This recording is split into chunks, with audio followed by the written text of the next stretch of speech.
Drop मत करना, अब कॉलेज ले लेना, अब ड्रॉप मत करना, अब कॉलेज ले लेना। इतना ज्यादा पढ़ती थी, मेरी बॉडी बर्न आउट हो गई और मुझसे हुआ ही नहीं फिर वो। मुझे फिर थोड़ी बहुत काउंसलिंग भी लेनी पड़ी थी फिर उस टाइम। अपनी लाइफ को तुम पहले प्रायोरिटाइज करो, बाद में तुम रिलेशनशिप को अगर मैनेज कर सकते हो तो अब तुम करो दूसरी चीजों को। वही डीमोटिवेटेड फील तो होता ही है कि एग्जाम अभी 1 महीने में आ रहा है, तुम्हारे अब भी इतने अच्छे मार्क्स इंप्रूव नहीं हो रहे हैं। टीचर्स बैकलॉग को उस टाइम मैंने कवर किया था। स्टूडेंट्स को अपनी तरफ से क्या एडवाइस करना चाहोगे कि उनका डेली स्केड्यूल कैसा रहना चाहिए? मैं 16-17 घंटे पढ़ रही हूँ डेली, लेकिन मैं कभी भी टॉप 10 में नहीं रही हूँ। पूरे साल मैं टॉप 10 में नहीं थी कभी भी। इन टू टाइम मतलब मैं मूवीज काफी देखती थी अपने प्रेपरेशन के टाइम पे। रिलेशनशिप तब तक सही है जब तक वो तुम्हारी पढ़ाई को हैम्पर नहीं कर रहे हैं। जब everyone, my self Ashish Sanwal, currently 3rd year MBBS student in ACMS new Delhi. और आज हमारे साथ हैं इशिता गुप्ता, जिनकी ऑल इंडिया रैंक नीट 2025 में आई है 287 एंड इनका स्कोर था 628।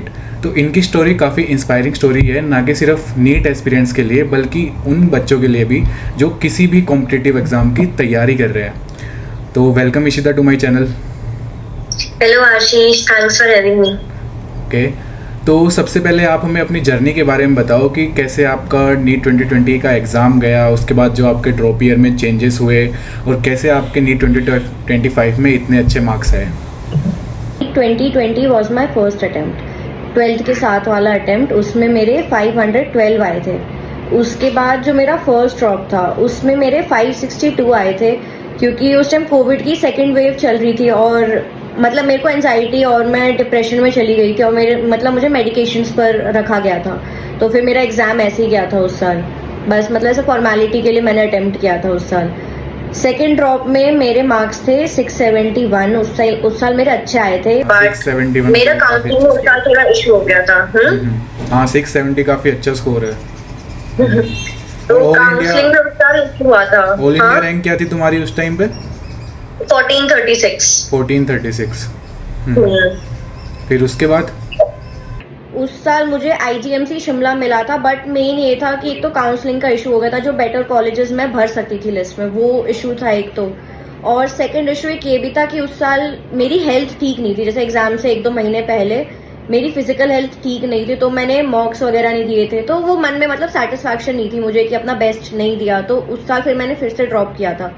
उसके बाद नीट 2023 के टाइम मैं ऑनेस्टली कुछ भी नहीं पढ़ी थी। मैं पूरे साल डिस्ट्रैक्टेड थी, रील्स देख लिए, वेब सीरीज देख ली और कुछ भी नहीं किया मैंने। उस साल मेरा स्कोर था 571, 100 मार्क्स, एग्जैक्टली 100 मार्क्स का ड्रॉप हुआ था मेरा। उसके बाद नीट 2024 में मेरा रिजल्ट नहीं आया था, क्योंकि हमारे सेंटर पर थोड़ा इशू हो गया था। 3-4 बच्चों का रिजल्ट नहीं आया था उस साल हमारा, और आता भी रिजल्ट तो मेरी OMR जो थी वो पूरा सीक्वेंस मैंने गलत भरा था। एक पूरी जो उसमें कॉलम था पूरा मैंने गलत भरा हुआ था जब OMR मैंने चेक की थी। और 2025 में फिर मेरा भी 628 है। तो जो नीट 2025 का पेपर था वो काफ़ी डिफिकल्ट आया था एज़ कम्पेयर टू 24, और जो इससे पहले डिफिकल्ट पेपर आया था 216 में 2016 में और 2018 में। तो जब तुमने पेपर को देखा तो तुम्हारा फर्स्ट रिएक्शन क्या था और तुमने हार्ड क्वेश्चंस को कैसे अप्रोच किया? फर्स्ट रिएक्शन यही था कि काफ़ी ज़्यादा मुश्किल, एकदम अलग ही पैटर्न का आया था। मॉक्स में भी नहीं था ऐसा पैटर्न, और मतलब यही था, यूँ था कि पेपर बदल दो, अभी थोड़ी देर में प्रिंसिपल आकर बोलेंगे नहीं ये पेपर नहीं है, गलत एग्जाम दे दिया है। बट वही था, मेरा ये था कि ट्राई करना है, जितना पेपर होगा कंप्लीट होता है नहीं होता है, लेकिन पूरे 3 घंटे ट्राई करना है, एंड तक ट्राई करना है। फिर तुम्हें सब्जेक्ट वाइज कितने टाइम लगा क्वेश्चंस को सोल्व करने में, बायो में, केमिस्ट्री, फिजिक्स, तीनों में? मैंने जैसे स्टार्ट बायो से किया था सबसे पहले, लेकिन मेरा जो भी मैंने मॉक्स देती थी, मैंने जो मॉक्स दिए थे उनमें यूजुअली मैं फिजिक्स पहले करती थी, फिर केमिस्ट्री और फिर बायो। तो बायो जब मैं पहले कर रही थी तो मुझे मतलब सही नहीं लगा था, मुझे ज़्यादा स्ट्रेसफुल लग रहा था अपने लिए। तो फिर मैंने बायो के 4-5 क्वेश्चंस करे और फिर मैं फिजिक्स पर चली गई थी। तो फिजिक्स को मैंने 415, 410 तक मैंने फिजिक्स करी थी, मतलब और कुछ भी नहीं किया था। उसके बाद 457 तक मेरी बायोलॉजी और केमिस्ट्री कंप्लीट हो गई थी। मुझे ये नहीं पता कैसे हुई है, लेकिन 457 पर मेरा पेपर हो गया था एक बार पूरा का पूरा, जितना मुझे था कि हाँ इससे ज़्यादा नहीं हो पाएगा मुझसे। तो ऐसा मतलब कि तुमने 20 to 25 मिनट्स में बायो कंप्लीट की और उतने ही तुमने मतलब 25 से 30 मिनट्स में तुमने केमिस्ट्री भी कंप्लीट कर दी। तो 1 घंटे में तुमने बायो और केमिस्ट्री की, और बाकी जो टाइम था मतलब 2 घंटे का, मतलब 130 मिनट्स तुमने फिजिक्स को दिए होंगे और बाकी तुम्हारा OMR भरने में चला गया होगा। हाँ मतलब OMR मेरा ऐसे हो गया था एक्चुअली, जैसे 4-10 तक मैंने OMR भरी नहीं थी अपनी। मुझे टीचर ने बोला था कि आप बच्चे अपने OMR भर लो, तब मुझे रियलाइज हुआ था कि इतना टाइम बीत चुका है असल में। फिर मेरा बस ये हो गया था, क्वेश्चन सॉल्व किया, डायरेक्ट OMR में भरा, किया सॉल्व, डायरेक्ट OMR में भरा। वो सही हो रहा है गलत हो रहा है, मुझे बस था कि कंप्लीट करना है ज्यादा से ज्यादा, क्योंकि मेरे को उस टाइम इतना स्ट्रेसफुल लग रहा था, मुझे लग रहा था कि पेपर कंप्लीट हो जाए वही बड़ी बात है। तो वो था उस टाइम। अच्छा, तो जो इस बार फिजिक्स का पेपर था वो सबसे ज़्यादा हार्ड आया था और उसमें काफ़ी हार्ड क्वेश्चंस आए थे। लाइक HOTP के जो क्वेश्चन थे हायर ऑर्डर थिंकिंग स्किल्स के, वो ज़्यादा थे। और ऐसा नहीं है कि इजी क्वेश्चंस कम थे, वो भी ज़्यादा थे, लेकिन मिक्सड अप था। तो तुमने उनको कैसे डिफ्रेंशिएट किया कि ये हार्ड है, ये मुझे बाद में करना है, ईजी पहले करते चलना है? तो इसको तुमने कैसे टैकल किया वहाँ पे? क्या माइंडसेट था तुम्हारा क्वेश्चन सोल्व करने का? मैंने सबसे पहले, जैसे जब मैंने फिजिक्स खोली, मैंने पहले सारे क्वेश्चंस को एक बार मोटा मोटा पढ़ लिया, गो थ्रू कर लिया कि कौन सा किस चैप्टर का है, किस टॉपिक का है। जैसे अगर ये हमारा रेजिस्टर से रिलेटेड प्रॉब्लम है, ये मेरा इंटेंसिटी से रिलेटेड क्वेश्चन है, कैपेसिटर से रिलेटेड है, बस मैंने इतना कैटेगराइज किया था पहले, जो मैंने एक बार पूरा गो थ्रू किया था। उसके बाद फिर मैंने सेकेंड बार जब मैं सॉल्व करने लगी, उस टाइम मैंने ये करा कि जो फॉर्मूलाज मुझे उसी टाइम क्लिक कर रहे हैं सॉल्व करते टाइम, वो मैं कर रही थी। 2-3 क्वेश्चंस ऐसे थे जिनको मतलब ये था कि मुझे था कि ये चैप्टर्स में मैं अच्छी हूँ तो इनका तो होना ही चाहिए, इसी टाइम पे होना चाहिए। तो फिर उनमें मुझे थोड़ा ज्यादा टाइम लग गया था, जितना नहीं लगता अगर मैं बाद में उनको जैसे सोच समझ के करती। तो ये था, मेरे 2 क्वेश्चंस में आधा घंटा लग गया था उनमें, क्योंकि मुझे कैलकुलेशंस में काफी ज्यादा एरर्स हो रहे थे, क्योंकि मैं स्ट्रेस थी बहुत ज्यादा, तो बार बार वो चीजें गलत कर रही थी। इनफैक्ट मेरा जो एक लॉजिक गेट का क्वेश्चन था, 2-3 क्वेश्चन इनफैक्ट ऐसे थे जो मैंने सही सॉल्व कर रखे हैं क्वेश्चन पेपर में, लेकिन OMR में गलत मार्क कर दिए, क्योंकि मैं स्ट्रेस थी बहुत ज्यादा। तो वो था कि अगर शांत दिमाग से करती तो और ज्यादा सही हो सकते थे। तो फिर तुम क्या रिसोर्सेज यूज़ करती थी? मतलब फिजिक्स के लिए कौन सी तुमने बुक यूज़ की थी, केमिस्ट्री और बायो के लिए कौन से तुमने रिसोर्सेज यूज़ किए थे पढ़ने के लिए? फिजिक्स के लिए मैंने NCERT मतलब फिजिक्स केमिस्ट्री बायो तीनों के लिए NCERT। तो उसके बाद फिर फिजिक्स के लिए मैंने आकाश में मैं थी, आकाश के मॉड्यूल्स मैंने किए थे। उसके अलावा NCERT एग्जाम्पलर मैंने MCQs करे थे, बस थोड़े बहुत चैप्टर्स के जो मुझे लगता था वीक है मेरे। उसके बाद फिजिकल केमिस्ट्री में भी सेम, जो चैप्टर्स वीक लग रहे हैं उनकी एग्जाम्पलर करी थी, नहीं तो फिर NCERT और आकाश के मॉड्यूल्स।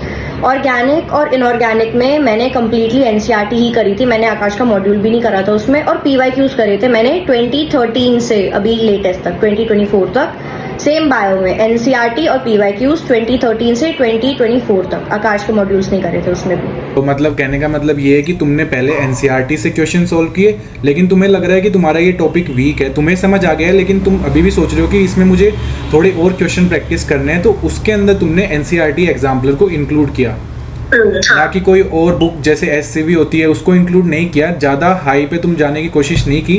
NCERT में जितने भी रिसोर्सेज हैं, NCERT की एक्सरसाइजेस हो गई या फिर NCERT एग्जाम्पलर, वो तुमने किए हैं। तुम नीट 2026 के जो एस्पिरेंट्स हैं उनको क्या रिसोर्सेज एडवाइस करना चाहोगी कि तुम इन्हीं रिसोर्सेज से पढ़ो, जो नीट 2026 का पेपर आएगा वो यहीं से आएगा, कोई अलग बुक से नहीं आएगा? नीट 2026 के लिए मैं NCERT तो मेन है, NCERT की एक्सरसाइजेज, इंटेक्स एग्जाम्पल्स, जो समरी दी जाती है, फिजिक्स के पॉइंट्स टू पॉन्डर ऐसे कुछ हैं, तो वो तो कंपलसरी है ही, बिल्कुल कंपलसरी है वो, क्योंकि उनमें से PYQ क्वेश्चंस भी बने। अगर हम जैसे NCERT की लाइंस फिजिक्स के देखेंगे, इनफैक्ट एक्सरसाइजेस भी अगर हम देखते हैं उसमें से भी काफी क्वेश्चंस बने नीट के पेपरों में फिजिक्स का यही। और इसके अलावा प्रैक्टिस के लिए कोई भी कोचिंग का मॉड्यूल, मतलब कोई भी कोचिंग हो सकती है, बस उसका मॉड्यूल कर लो, PYQs। केमिस्ट्री के लिए फिजिकल केमिस्ट्री में सेम एज फिजिक्स, NCERT की एक्सरसाइजेस, कोई भी कोचिंग का मॉड्यूल, और उसके अलावा PYQs।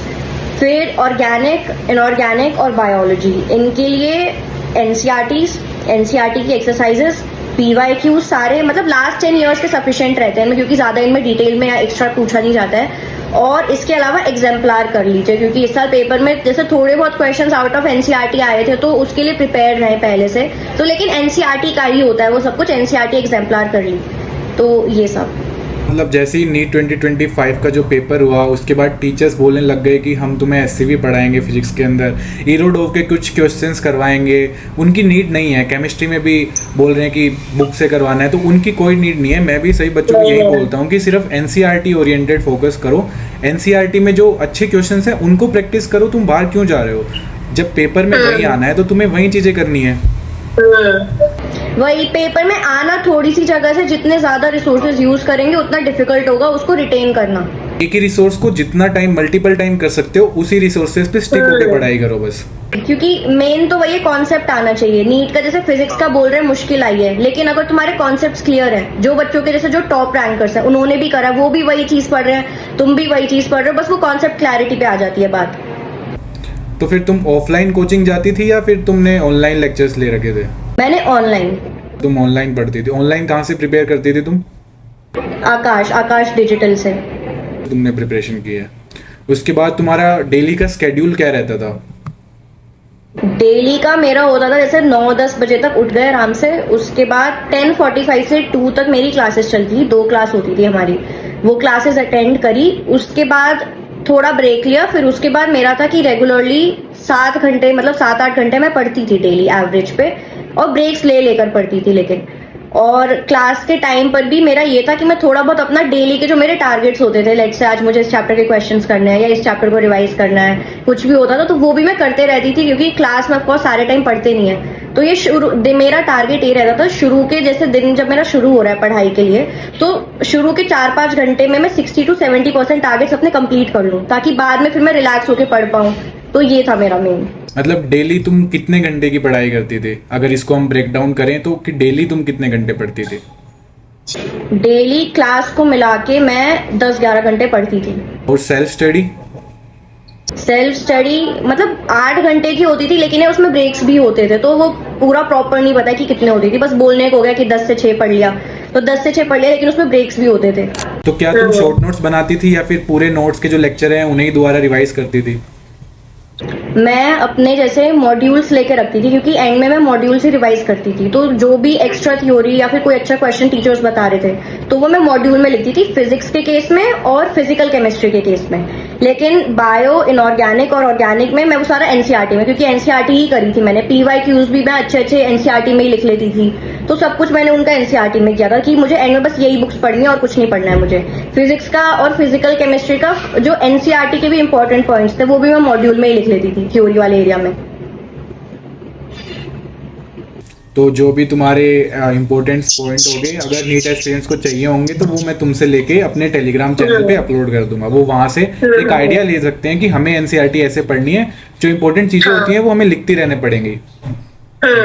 तो ये चीजें मैं अपने टेलीग्राम में प्रोवाइड करवा दूंगा बच्चों को। और उसके बाद जो तुम्हारा बैकलॉग हो जाता है, जैसे ऑनलाइन लेक्चर में क्या होता है, लेक्चर्स तो चले गए, काफी सारे टीचर ने पढ़ा दिया, अब जैसे तुमने बताया कि 1 महीने तुमने अच्छे से पढ़ाई नहीं की, जो उस टाइम के टाइम बैकलॉग तुम्हारा हो गया, तुमने उसको कैसे कवर किया? बैकलॉग को उस टाइम मैंने कवर किया था 1 घंटा एक्स्ट्रा पढ़ के। जैसे अगर मैं डेली 7-8 घंटे, शुरू में तो मैं कम ही पढ़ रही थी, जैसे क्लास ले ली उसके बाद 6-7 घंटे मैक्स पढ़ रही थी, तो मैंने अपना ये कर लिया कि जो मैं बीच में ब्रेक्स ले रही हूँ 15-15 मिनट करके मैं कोई भी एक चीज देख लूंगी, कोई भी लेक्चर देख लूंगी 15-15 मिनट करके 4 बार दिन में, तो वो 60 मिनट का 1 घंटे का मेरा दिन में हो जाता था, तो उससे मेरे कंप्लीट हो जाते थे बैकलॉग्स कि 15-15 मिनट। अगर जैसे कोई मुश्किल टॉपिक है या कोई टॉपिक ऐसा जिसके क्वेश्चंस मुझे करने हैं, तो फिर उसके लिए फिर मैं ऐसे करती थी कि जैसे संडे को कोई टेस्ट नहीं है तो उस दिन टेस्ट के फॉर्मेट में मैं उसके क्वेश्चंस करती थी फिर सारे, तो वो करती थी मैं फिर बैकलॉग के लिए। एग्जाम से पहले, जैसे एग्जाम से पहले हम क्या करते हैं कि 16-17 घंटे तक अपनी स्टडी को एक्सटेंड करते हैं। मैं भी अपने टाइम पे क्या होता था, जब एग्जाम होते हैं लाइक मॉक टेस्ट आ गया, तो अगर मेरा सिलेबस कंप्लीट नहीं है तो मैं उसको कंप्लीट किए बिना नहीं सोऊंगा, चाहे मुझे 16 घंटे लग जाए या 17 घंटे लग जाए, मैं उस चीज़ को मेंटेन करूंगा जब तक एग्जाम नहीं होता, क्योंकि एग्जाम में उसके बाद अच्छा रिजल्ट आएगा और वो मोटिवेशन देगा और अच्छा करने के लिए। तो तुम एग्जाम के टाइम पे कितने घंटे पढ़ाई करते थे? एग्जाम के टाइम टू बी ऑनेस्ट मेरे को जैसे स्ट्रेस अगर ज्यादा होता था किसी भी एग्जाम का, तो फिर मैं बल्कि कम पढ़ती थी, उस टाइम मेरे से कम पढ़ा जाता था, क्योंकि जितना ज्यादा मैं स्ट्रेस लेती थी उतना ही मेरा नुकसान होता था, जितना मैंने ऑब्जर्व किया था अपने टेस्ट में। तो मैं मूवीज देख लेती थी टाइम टू टाइम, मतलब मैं मूवीज काफी देखती थी अपने प्रेपरेशन के टाइम पे। उसके बाद टेस्ट के टाइम मैंने ये 16-17 घंटे वाला ट्राई करके देखा था कि जैसे मैं 16-17 घंटे पढ़ रही हूँ डेली, लेकिन फिर मुझे बर्नआउट बहुत जल्दी होता था, मैं फिर 1-1 महीने ब्रेक ले लेती थी। जैसे लास्ट ईयर भी मैंने अगस्त में मैं बहुत ज्यादा पढ़ी थी, मतलब 16-16, 17-17 घंटे पढ़ती रहती थी पूरे दिन, उठते ही पढ़ना, मतलब नींद को भी ऐसे कॉम्प्रोमाइज कर लिया था उस टाइम मैंने। और फिर सितंबर में मुझसे पढ़ाई नहीं गया, पूरा सितंबर मेरा वेस्ट गया था। और फरवरी में भी ऐसे ही सेम हुआ था, फरवरी में मैं काफी ज्यादा पढ़ती थी कि अभी सिलेबस कंप्लीट करना है, सब बच्चों का सिलेबस कंप्लीट हो रहा है, मुझे भी करना है। और उसके बाद फिर मैं मार्च में पढ़ ही नहीं पाई, मार्च में मैं बस लास्ट के वीक में पढ़ने लगी थी जब वो मॉक शुरू हुए थे, तो मार्च में भी ऐसे नहीं पढ़ पाई क्योंकि मैं इतना ज्यादा पढ़ती थी, मेरी बॉडी बर्न आउट हो गई और मुझसे हुआ ही नहीं। फिर वो मुझे फिर थोड़ी बहुत काउंसलिंग भी लेनी पड़ी थी फिर उस टाइम। मतलब यहाँ से हम कंक्लूजन निकाल सकते हैं कि आप मॉक टेस्ट के टाइम पे 16-17 आवर्स की स्टडी कर सकते हो, लेकिन अगर हम रेगुलरली इतना करते रहेंगे तो हम बर्नआउट हो जाएंगे, जिससे आगे पढ़ने में दिक्कत आएगी। ब्रेक्स इम्पोर्टेंट है। हाँ, तो जैसे मॉक टेस्ट होते हैं कोचिंग में, जब तुम्हारे उसके अंदर कम मार्क्स आते थे तो तुम अपना क्या माइंडसेट रखती थी कि तुम डिप्रेशन में ना जाओ या फिर तुम्हारा जो नेगेटिव एटीट्यूड ना हो जाए एग्जाम की तरफ, कैसे अपने आप को एक पॉजिटिविटी की तरफ लेके चलती थी? मॉक्स की अगर मैं बात करूं या टेस्ट की बात करूं, मैं कभी भी टॉप 10 में नहीं रही हूँ। पूरे साल मैं टॉप 10 में नहीं थी कभी भी। इनफैक्ट जो हमारा इंटेंसिव का बैच बना था, 30 बच्चे थे उसमें मैं रेयरली कभी टॉप 15 में आती थी। तो वही डीमोटिवेटेड फील तो होता ही है कि एग्जाम अभी 1 महीने में आ रहा है, तुम्हारे अब भी इतने अच्छे मार्क्स इंप्रूव नहीं हो रहे हैं। टीचर्स भी बोलते थे कि बच्चों के कम मार्क्स आ रहे हैं इस बार बैच में। तो मेन यही था कि जो तुम्हारे वीक टॉपिक्स हैं बस उन पर काम करते रहो। ऐसे होना चाहिए कि अगर इस टेस्ट में मेरा इस टॉपिक का ये क्वेश्चन गलत हुआ है, आगे से ये क्वेश्चन कहीं भी किसी भी टेस्ट में मुझे मिले, मेरा गलत नहीं होना चाहिए वो क्वेश्चन। तो ये माइंडसेट रहता था मेरा कि ये टॉपिक से मेरा गलत हो ही नहीं सकता, कैसे भी नहीं करना है इससे गलत, ये था। जैसे काफ़ी बच्चों का ये भी क्वेश्चन आता है कि भैया वो रिलेशनशिप में है, पढ़ाई कैसे मैनेज करें, तो तुम उन बच्चों को क्या एडवाइस करना चाहोगे कि रिलेशनशिप नीट की जर्नी के टाइम पे सही है या फिर टोटली गलत है? मेरे ओपिनियन में रिलेशनशिप तब तक सही है अगर वो तुम्हारे पढ़ाई और तुम्हारे गोल्स को हैम्पर नहीं कर रहे हैं। जैसे लास्ट ईयर जो मेरी पढ़ाई मेनली स्टार्ट हुई थी, मुझे एक मतलब जैसे वो ऐसे रेडिट पर नहीं मिलता है जो मेडिको रिटार्ड ऐसे कुछ है, कुछ कम्युनिटी वहां पर सब रेडिट है, तो वहां पर मुझे कोई ऐसे फ्रेंड मिला था, उसने बोला कि हम साथ में पढ़ते हैं। तब मेरी एक्चुअली पढ़ाई स्टार्ट हुई थी क्योंकि मैं बर्नआउट फेज में थी, मुझसे पढ़ाई हो ही नहीं रही थी। तो मैंने शुरू से स्टार्ट किया था सितंबर में, मोल से मैंने और बेसिक मैथ से स्टार्ट किया था। तो हमारा लेकिन ये लिमिटेड रहता था कि पढ़ाई के टारगेट्स डिस्कस करने हैं। जैसे वाईपीटी का होता है, एक वाईपीटी का स्टडी ग्रुप बन जाता है, तो वो था हमारा कि हम मतलब 6, 7, 10, 12 बच्चे बढ़ते ही जा रहे थे। वो मतलब एंड तक तो 100 से ऊपर बच्चे हो गए थे उसमें। तो सारे बच्चे पढ़ते थे, एक दूसरे के घंटे देखते रहते थे कि कौन कितने घंटे पढ़ रहा है, तो उससे थोड़ा मोटिवेटेड फील होता है कि वो इतने पढ़ रहे हैं, मैं भी पढ़ सकती हूँ। तो वो हमारा था कि ऐसे हेल्दी था वो सब की फ्रेंडशिप्स है, रिलेशनशिप्स उसमें पता नहीं होंगे किसी के थे तो, बट ये रिलेशनशिप तब तक सही है जब तक वो तुम्हारी पढ़ाई को हैम्पर नहीं कर रहे हैं, जब तक वो तुम्हारे स्कोर्स को मतलब डिग्रेड नहीं कर रहे हैं। जब वो चीजें तुम्हारे बीच में आने लग जाए तो तुम्हें पता होना चाहिए कि कब तुम्हें कोई चीज को कितना लिमिट करना है, बाउंड्रीज तुम सेट कर सकते हो। स्टूडेंट्स को अपनी तरफ से क्या एडवाइस करना चाहोगे कि उनका डेली स्केड्यूल कैसा रहना चाहिए, उनको कितने क्वेश्चन प्रैक्टिस करने चाहिए और उनको कौन से रिसोर्स पे स्टिक रहना चाहिए? मतलब एक सारे जो पॉइंट्स हैं, कंक्लूजन हम अगर कंक्लूड करें तो क्या क्या उन्हें करना चाहिए एक सिलेक्शन के लिए और इतनी अच्छी रैंक लाने के लिए? सबसे पहले तो पढ़ाई के जो मॉड्यूल्स हैं, कोचिंग्स हैं, उनके अलावा जो सबसे ज्यादा इंपॉर्टेंट चीज है वो है डिसिप्लिन और कंसिस्टेंसी। अगर हम अपने आप को, अपने माइंड को कंट्रोल नहीं कर पाएंगे, हम कंसिस्टेंटली वो एफर्ट्स नहीं दे पाएंगे डेली के डेली, तो हम कोई भी कोचिंग में घुस जाए, कोई भी बैच में चले जाए, कोई भी कोचिंग के मॉड्यूल्स कर ले, टेस्ट सीरीज कर ले, कुछ रिजल्ट नहीं आने वाला है उससे। तो सबसे पहले कंसिस्टेंट रहना इंपॉर्टेंट है। सेकेंडली जो रिसोर्सेज है, जो नीट है, वो एनसीईआरटी सेंट्रिक सिलेबस आता है उसका नीट का। तो एनसीईआरटी तो मतलब सबसे ज्यादा इंपॉर्टेंट है, फिजिक्स, केमिस्ट्री, बायोलॉजी तीनों के लिए इंपॉर्टेंट है। एनसीईआरटी के इंटेक्स एग्जाम्पल्स, एनसीईआरटी की जो सॉल्व एग्जाम्पल्स होते हैं और उसके अलावा जो एक्सरसाइजेज होती हैं, एनसीईआरटी की एग्जाम्पलर होती है, वो सबसे ज्यादा इंपॉर्टेंट है। उसके बाद आते हैं पीवाईक्यूज। अगर आप इतना भी कर लोगे तब भी आपके जो मार्क्स है वो 95% बच्चों से ज्यादा ही आएंगे, क्योंकि नीट में 90% बच्चे होते हैं जो बस भीड़ बढ़ाने आते हैं एग्जाम में। कंपटीशन बचे हुए 5-10% बच्चों के अंदर होता है। मतलब तुम उसके बाद अगर आपको थोड़ी एज चाहिए कि आपको अपनी प्रैक्टिस थोड़ी और करनी है, आपको थोड़ी और एज चाहिए, थोड़ा शार्प करना है अपने कॉन्सेप्ट्स को, तब आप मॉड्यूल्स पर जाओ, आप वहां पर उनके क्वेश्चंस करो। वहां पर ऑलमोस्ट हर तरह के क्वेश्चंस मिल जाएंगे कि बेसिकली आपको कॉन्सेप्ट क्लियर करना है अपना। किसी का 10 सवालों में भी कॉन्सेप्ट क्लियर हो जाता है, किसी का 100 में भी नहीं होता है। तो मेन है कॉन्सेप्ट क्लियर होना चाहिए। क्वेश्चन नंबर कितने आप कर रहे हो, टेस्ट आप कितने दे रहे हो। जैसे कई बच्चों को होता है कि 90 मॉक टेस्ट देना है मुझे, कईयों को होता है 20 मॉक टेस्ट देना है, कईयों को तो 100 दूंगा मैं, तो उससे कुछ मैटर करता नहीं है। मैंने खुद मतलब 20 मॉक टेस्ट से कम मतलब फुल सिलेबस टेस्ट दिए होंगे मैंने, 15-16 टेस्ट दिए होंगे फुल सिलेबस, तब मेरा ये स्कोर आया। तो मॉक्स कभी भी मैटर नहीं करता है। मेन है आप मिस्टेक्स पर काम करो, उन मिस्टेक्स को रेक्टिफाई करो, रिपीट ना हो वो मिस्टेक्स। ये भी होता है, टीचर्स क्या कहते थे कि 2 से 5 के बीच में नहीं सोना चाहिए, लाइक 2 to 5 के बीच में मत सो, अपने मॉक दो। लेकिन मेरे टीचर ने बताया कि अगर तुम अभी सो रहे हो वो कोई दिक्कत नहीं है, एग्जाम से पहले वैसे करो, क्योंकि तुम्हारे अंदर हॉर्मोन्स इतने एम्पलीफाई हो जाएंगे कि वहां पे तुम 2 से 5 के बीच में तुम्हें नींद ही नहीं आने वाली। तो ये चीजों को करो, लेकिन एक प्लान के हिसाब से करो ताकि वो तुम्हें हार्म ना करे। एक स्ट्रिक्ट स्केड्यूल नहीं, कंसिस्टेंसी पे मेंटेन करो तुम। वही हमारा मतलब जो मॉक्स का था, आकाश में जैसे हमारे टेस्ट होते थे, हमारे बस लास्ट के महीने वाले टेस्ट ही हमारे 2 से 5 होते थे। बाकी हमारे पूरे साल हमें मतलब वो फ्रीडम थी कि आप कभी भी टेस्ट अटेम्प्ट कर सकते हो। तो ये लास्ट के 1 महीने में बस आप वही प्रैक्टिस कर लो 2 से 5 का, बाकी टाइम कोई ऐसी दिक्कत नहीं होती है उसमें। और इसके बाद अब जैसे तुम्हें कॉलेज अलॉट हो जाएगा, काउंसलिंग करवाओगे तुम, तो तुमने क्या सोचा है कि तुम्हें कॉलेज में जाके क्या करना है? इस टाइम पीरियड में तुम अभी क्या एंजॉय कर रही हो? क्योंकि नीट एस्पिरेंट्स की लाइफ भाई बहुत ट्रॉमा होता है। इतने तो पढ़ाई करनी पड़ती है, फिर बहुत सारे दोस्तों की भी टेंशन हो जाती है कि यार इनका तो हो गया, मेरा नहीं हुआ। लेकिन अब तुम इन चीज़ों से फ्री हो, तो तुमने क्या सोचा है? अपना टाइम कैसे स्पेंड करना है तुम्हें? मैंने अभी ऐसे ये है ना कि सोचते इतना होता कुछ है। मैंने नीट के टाइम सोचा था नीट का पेपर हो जाएगा, फिर ये करूंगी, कुछ भी नहीं हुआ उसमें से। अभी मैं कॉलेज में बस यही सोच रही हूँ कि मैं जाऊँ, सबसे पहले तो ये कि मैं एडजस्ट हो जाऊँ सही से वहाँ पे। मेरे को ये है कि मैं हॉस्टल में सेटल डाउन हो जाऊँ सही से, और बाकी वहाँ जाके पता चलेगा कैसे क्या है, दोस्त कैसे बनते हैं। दोस्तों का भी मैंने बिल्कुल ऐसे टू बी ऑनेस्ट एक्सपेक्टेशंस लगाई नहीं होगी। अभी मैंने बस ये कहा एक दोस्त बन जाए वो भी काफी है उतना भी।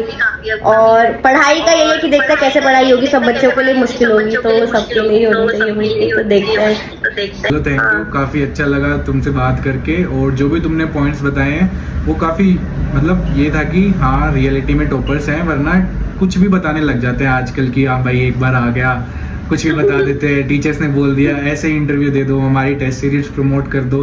तो आजकल तो इंटरव्यू में यही चलता रहता है कि प्रमोशन चलता रहता है। लेकिन इस इंटरव्यू में हमने काम किया है कि जो ऑथेंटिक इन्फॉर्मेशन है, जहाँ से पेपर आता है बस वहीं बताया जाए। एस्पिरेंट्स को हम गुमराह ना करें कि यार तुम्हें ये चीज करनी पड़ेगी, तुम हमारा कोर्स खरीद लो हमारे से। आजकल तो ये ट्रेंड और चला हुआ है कि अगर तुम हमसे नहीं पढ़ोगे तो सिलेक्शन नहीं हो पाएगा। हाँ ये बहुत हुआ पड़ा है। कई टीचर्स बोलते हैं यहीं से आएगा एग्जाम, यहीं से ही आएगा, वो बच्चे पागल हो जाते हैं।